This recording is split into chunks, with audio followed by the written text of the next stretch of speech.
यदि तुम्हारे में प्रहार करने की शक्ति न हो तब क्रोध करना बुरा है, और यदि तुम्हारे में शक्ति है तब भी क्रोध से बढ़कर बुरा काम और कोई नहीं है। महात्मा तिरुवल्लुवर की इस उक्ति से मेल खाती हुई एक कहानी है। एक लड़के को बार बार क्रोध आता था। गुस्से में वह अपने आपे से बाहर हो जाता था।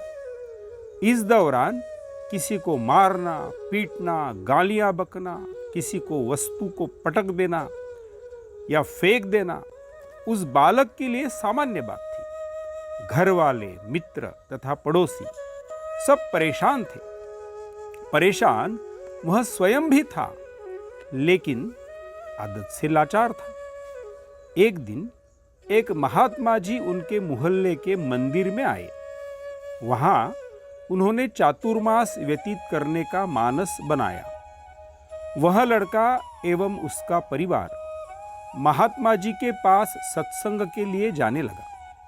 प्रसंगवश परिवार वालों ने लड़के के क्रोध के बारे में चर्चा की तथा निवेदन किया कि आप इसका क्रोध करना छुड़वा सके तो हमारे परिवार पर आपका भारी उपकार होगा। महात्मा जी ने बालक को अपने पास बुलाया और पूछा, क्या तुम क्रोध करना छोड़ना चाहते हो? लड़के ने उत्तर दिया, महाराज, छोड़ना तो चाहता हूं, परंतु छोड़ नहीं पाता हूं। न जाने कोई भूत मुझ पर उस समय सवार हो जाता है। तुम्हारा भूत तुम्हारे ही कारण भाग जाएगा, महात्मा जी ने उसे आश्वस्त करते हुए कहा। महात्मा जी ने उसे कुछ लोहे की कीलें तथा एक हथौड़ा देकर सामने के किवाड़ को दिखाते हुए कहा, जब भी तुम्हें क्रोध आए, एक कील उसमें हथौड़े से जोर से गाड़ दिया करो। प्रतिदिन शाम को गिन लिया करो कि आज तुमने कितनी कील किवाड़ में गाड़ी। पास की दीवार पर पेंसिल से उस संख्या को लिख दिया करो। पहले दिन की गाड़ी हुई कीलों को शाम को गिना तो संख्या 17 थी। लड़के को स्वयं को आश्चर्य हुआ कि मैंने एक दिन में इतनी बार क्रोध किया, ठीक नहीं है। दूसरे दिन कीलों की संख्या 10 थी, यह भी ठीक नहीं है। घटते घटते कीलों की संख्या कम होती गई। आखिर एक दिन लड़के ने देखा कि मैंने आज एक भी कील नहीं गाड़ी। मतलब यह हुआ कि मेरे जीवन का पहला दिन है कि मैंने किसी पर एक बार भी क्रोध नहीं किया। वह दौड़कर महात्मा जी के पास गया और बोला, मैं आज बहुत प्रसन्न हूं कि मैंने एक बार भी क्रोध के भूत को अपने पास नहीं फटकने दिया। महात्मा जी ने कहा, कुछ दिन लगातार इसी प्रकार व्यतीत करो। लगभग 1 महीना बिना कील गाड़े हुए गुजर जाने के बाद महात्मा जी ने उस बालक से कहा, अब तुम प्रतिदिन एक अच्छा काम करो और एक कील को उखाड़ दो। बालक ने उसी प्रकार करना आरंभ किया। महात्मा जी का चातुर्मास अनुष्ठान पूरा होते होते वह बालक सारी कीलें उखाड़ चुका था। महात्मा जी ने बालक के परिवार वालों को बुलाकर कहा, देखो, इस बालक ने अपने संकल्प से अपने क्रोध रूपी भूत को भगा दिया है।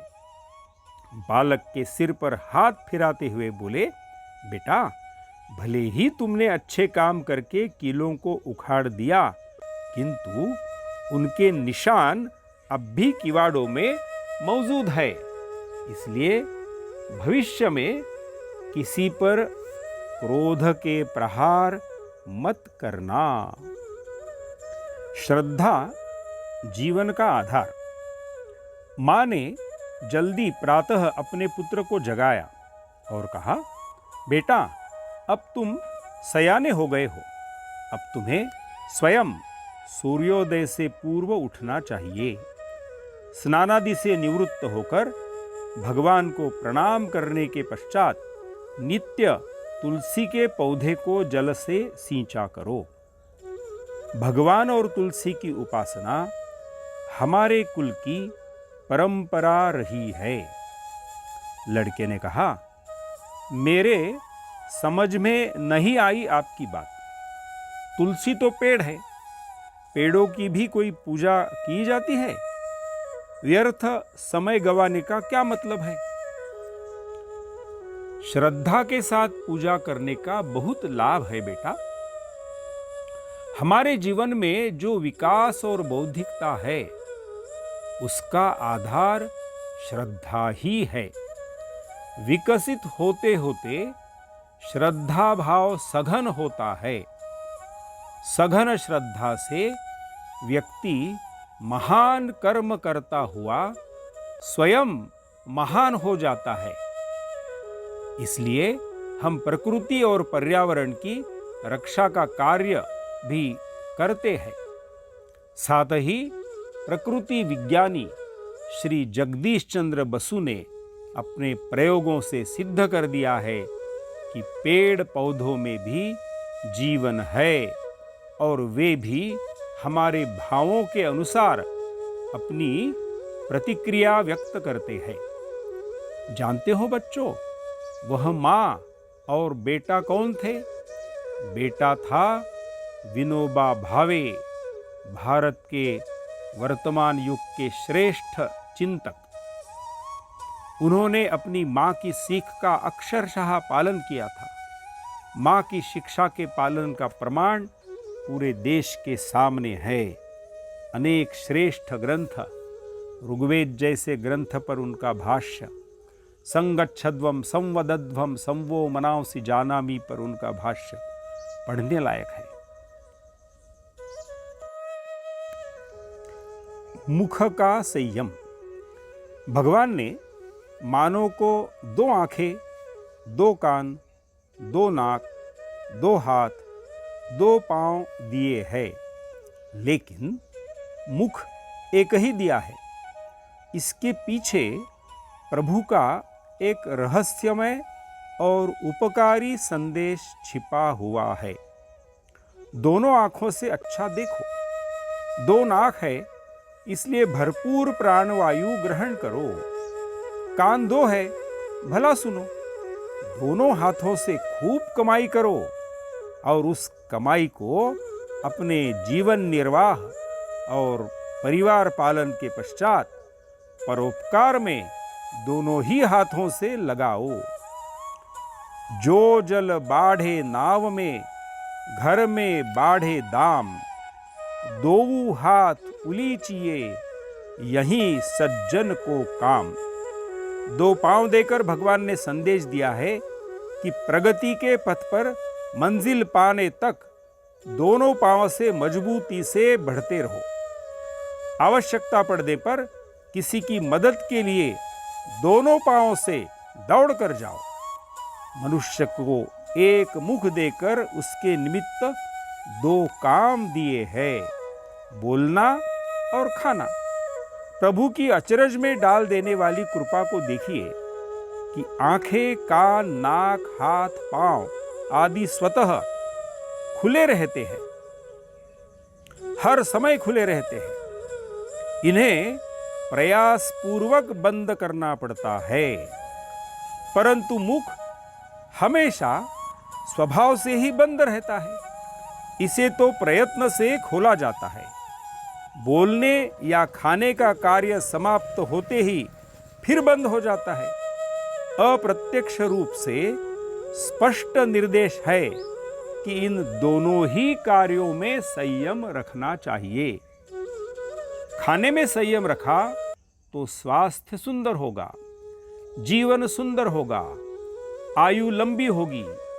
यह जीभ अपने स्वाद के लिए खूब खाना चाहती है, बार बार खाना चाहती है, लेकिन उसे 32 दांतों के पहरे में रखा गया है। बोलने में संयम रखने से न तो अनावश्यक ऊर्जा खर्च होती है और न ही अकारण शत्रु पैदा होते हैं। विपरीत इसके मधुर वचनों से परायों को अपना बनाया जा सकता है। हितकारी वचनों से किसी का जीवन सुधारा जा सकता है तथा सांत्वना के 2 बोल सुनाकर दुखिया का दुख घटाया जा सकता है। इस बात को ठीक तरह से समझने की आवश्यकता है। दयालु ईश्वर के इस संदेश को मुख के मामले में संयम तथा अन्य के मामलों में उदारता बरतनी चाहिए। धर्मात्मा कौन? एक राजा के 3 पुत्र थे। राज्य का वारिस उनमें से किसी एक को बनाना था। राजा ने विचार करने के पश्चात उन तीनों को बुलाया और कहा, तुम अलग अलग जाओ और तुम्हें जो भी सबसे अधिक धर्मात्मा व्यक्ति मिले उसे लेकर आना। तीनों चले अपने अपने रास्ते धर्मात्मा व्यक्ति को खोजने के लिए। कुछ समय पश्चात बड़ा राजकुमार एक मोटे से व्यक्ति के साथ लौटा। उसने राजा को बताया, पिताश्री, ये सेठ जी बहुत दान धर्म करते हैं। इन्होंने बहुत मंदिर बनवाए हैं, तालाब खुदवाए हैं, कई स्थानों पर प्याऊ लगवाते हैं, साधु संतों को नियमित भोजन करवाते हैं तथा सत्संग और प्रवचनों का आयोजन भी खूब जोर शोर से करते हैं। राजा ने सेठ जी का सत्कार किया और अधिक धन देकर ससम्मान विदा किया। सेठ जी ने वादा किया कि इस धन से धर्मशाला बनवाऊंगा। दूसरे दिन मंझला राजकुमार अपने साथ एक गरीब कृषकाय ब्राह्मण को लेकर आया। उसने बताया, पिताजी, ये बहुत ही धर्मनिष्ठ है। इन्होंने 4 धामों की पैदल यात्रा की है। इन्हें 4 वेद, पुराण, शास्त्र, सांगोपांग ज्ञान है, जिनमें से कुछ तो कंठस्थ भी है। ये तब भी बहुत करते हैं। 7-7 दिन निर्जल व्रत तो कई बार करते हैं। राजा ने उनका भी सम्मान किया और खूब सारी दक्षिणा देकर उन्हें भी विदा किया। कुछ दिन और गुजर जाने के बाद छोटा राजकुमार अपने साथ एक सामान्य से दिखने वाले व्यक्ति को लेकर आया। उसके बदन पर पूरे से कपड़े भी नहीं थे। शरीर उसका न मोटा तगड़ा था और न ही बहुत कमजोर था। राजकुमार ने बताया, यह व्यक्ति सड़क पर एक कुत्ते के जख्मों को धोकर दवा लगा रहा था। मैंने जब इससे पूछा, तुम्हें इससे क्या मिलेगा? तो उसका उत्तर था, मुझे तो क्या मिलेगा, इस कुत्ते को जरूर थोड़ा आराम मिल जाएगा। राजा ने उससे पूछा, क्या तुम धर्म कर्म करते हो?